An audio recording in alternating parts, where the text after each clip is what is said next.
Shalom. I want to start off by giving all glory, praises, and honor unto Yahweh Bashem Yahushai. Double honors to the apostles and elders of Great Millstone.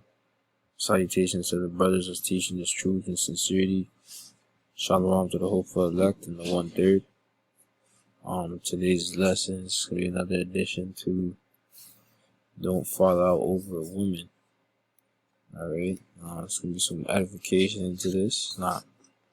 It's not to say, like I'm just getting on women, man, because I'm really getting on brothers, and really it's not to be getting on you, just to give you that wisdom, give you things to meditate upon, build your faith in this truth, man, because like I said before in my previous videos, women are a tool, man, to pretty much knock you out of this truth. They're strong in their own way, and women have that power to seduce men and make them fall out of the truth, man. If you're not armed with the whole armor of the Most High, man, the shield. If you're not protected, man, if you're not doing your due diligence, you're not reading, you're not studying, they can knock you off your A game, man. And they'll ultimately knock you out of this truth. And that's your life right there, man. So I usually start this series off at Romans 15:4, man, because what I've been doing is just getting different, aspects of this truth. And pretty much breaking it down in the ways that you could understand. Because there's many examples in the scriptures where it shows, men either falling off or men having to endure. Because that's the only thing you can do, endure and push through or fall off, right? So this example I got today is about a righteous man that pushed through, man. All right, righteous man by the name of Lot. So I'm gonna get into that. This is Romans 15 though, because I usually start off my videos with this scripture. Romans 15:4 says, "For whatsoever things were written aforetime were written for our learning, that we through patience and comfort of the scriptures might have hope." Right? Alright, so that was plain, man. All these things that's written in the scriptures, man, is for our learning. This is the main thing that we should be getting our wisdom from, our learning from, our guidance from. You know what I mean? This is what we should be basing our judgment from. Alright? Everything needs to align with the Bible, not the Bible needs to align with everything else. You know what I mean? So when somebody spews some bullshit, some madness out of their mouth, you go to the scriptures and you're like, "Oh, that's not in the scriptures. That's outside of the temple. That's foolishness." You stay away from that person, man. Or you rebuke that person, depending on the situation. Alright? But this is the number one thing that you would base our judgment on, man. Because through the spirit and power of Yahweh Bashem Yahushai. Guess I'm gonna stay. Yeah. This is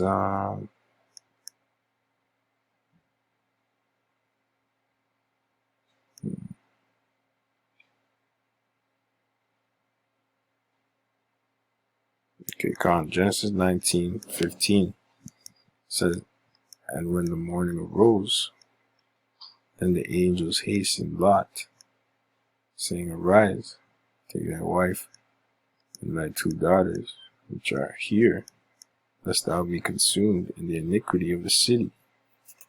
Right? So this is Sodom and Gomorrah. Okay? If you read up, I'm just pretty much trying to get to the point, but if you read up, alright, the Most High had it out to destroy Sodom and Gomorrah, man. for all the iniquity and fuckery that was taking place there. Okay, so the Most High saw only righteous Lot as the one that he wanted to save out of that place, and he pretty much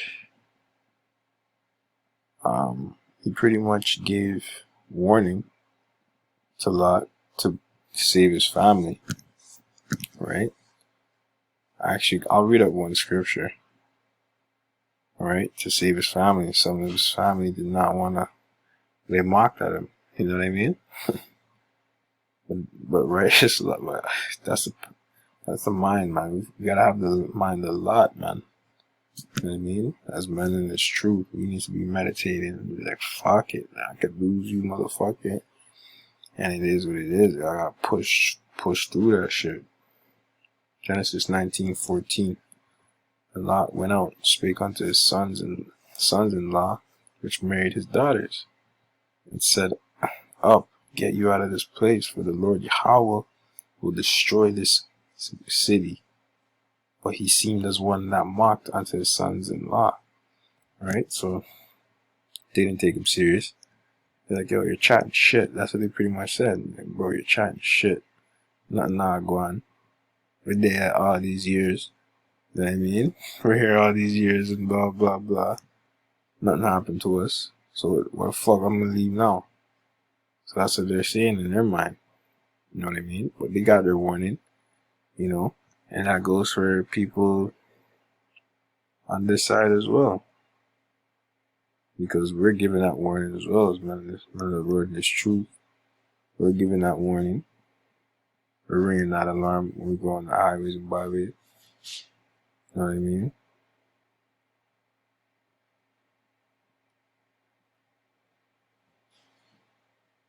So yeah. Let me continue on now. Genesis 19:15 says, and when the morning arose, and the angels hastened, Lot saying, arise, take thy wife and thy 2 daughters, which are here, gone, because he had other daughters, but the daughters that he was with are with him. That's why it says are here. So it's showing your separation, right? Lest thou be consumed in the iniquity of the city. Alright? Lot ain't no fool, man. He's getting the fuck up out of there. First of all, the angel of the Lord appeared to Lot. That means the Lord is dealing with Lot, man. Frig. That means the Lord is dealing with Lot. So of course him being righteous Lot, he's gonna listen, man.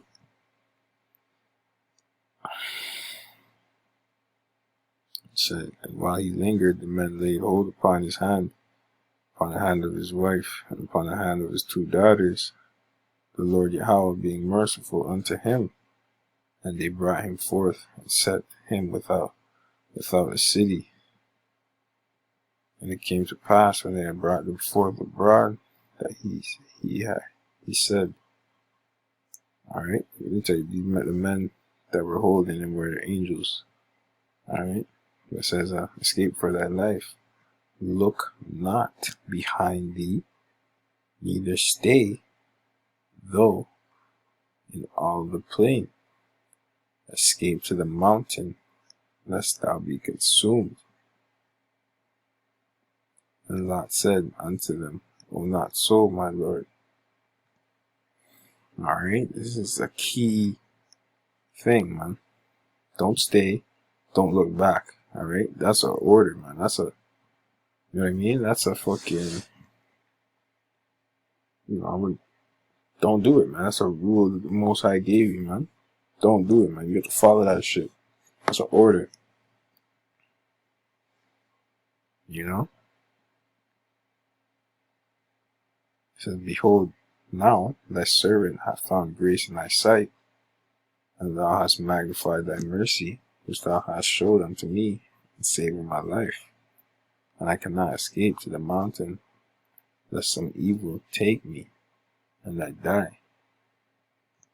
Behold, now the city is near to flee unto, and it is a little one.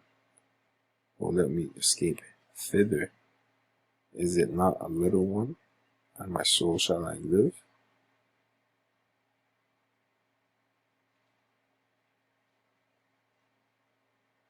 And he said unto him, See, I have accepted thee concerning this thing also, that I will not overthrow the city for thee, which thou hast spoken. Haste thee, escape thither, for I cannot do anything till thou be come thither. Therefore the name of the city was called Zoar. The sun was risen upon the earth when Lot entered into Zoar. The Lord rained upon Sodom and upon Gomorrah brimstone and fire from the Lord Yahweh out of heaven. And he overthrew those cities and all the plain and all the inhabitants of the cities, and that which grew upon the ground. But, right, here's the point really, and this is twofold because I'm going to break this down here. It says, but his wife looked back from behind him, and she became a pillar of salt. So you already know you weren't supposed to look back. Alright? You weren't supposed to. That was a rule, that was a law. She knew that. Okay? But, as Lot, what are you gonna do? Are you gonna look back too? And that's a hard thing, man. That's a hard thing to do. Are you gonna look back, fall out because you're a woman? You're gonna fall into this truth because you're a woman? You know what I mean? Or are you gonna, turn, just forget about this truth and just fall off completely? And I feel like that's what this also represents, man. Or are you gonna push through, man? Because that's exactly what Lot did. He pushed through, because Lot could have fell off and turned to a pillar of salt and damn himself. Obviously, that wasn't the case this time around because he pushed through.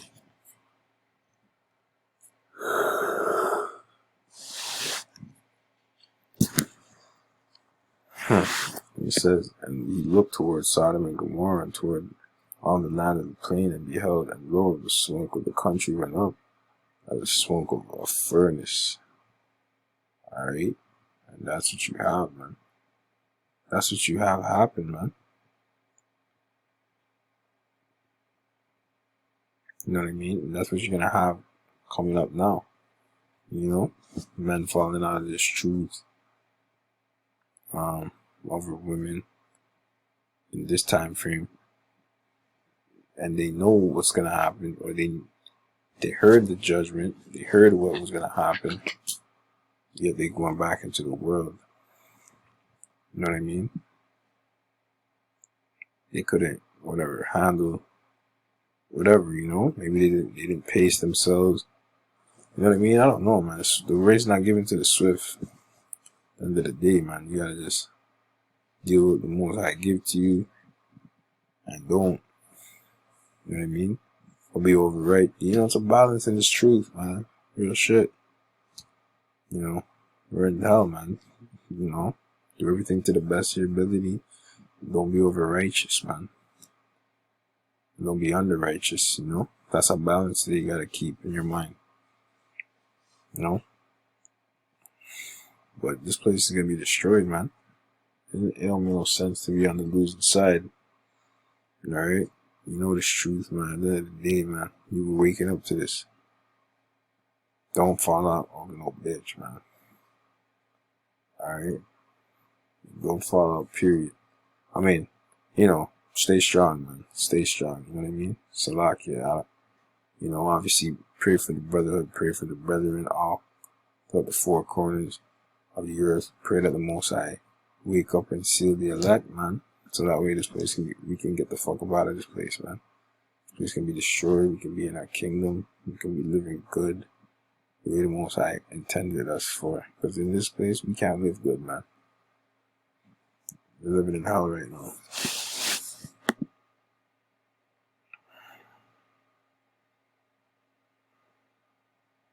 But yeah, that was pretty much the point, man.